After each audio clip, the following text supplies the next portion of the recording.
یعنی حالا دیگه انسانی که میخواد بر غریزش غلبه کنه.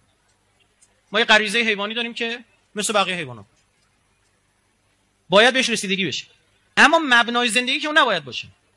وعده داده میشه که با بعثت پیامبر خصوصا خبری که این بعثت باید بده، یعنی او مبعوث شده است دین را تمام کند و این دینی که میآورد آخرین ورژن است. تمام فرامین دیگه همینه، دیگه چیزی تغییر نمیکنه.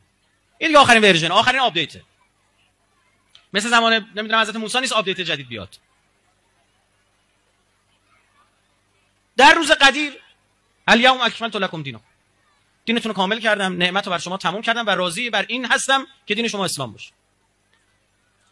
واقعا میشه جهان رو به جهان قبل از این حرکت نهایی و مرحله آخر نبوت، یعنی بعثت پیامبر تا قدیر، این خیلی مهمه، جهان رو به قبل و بعد اون.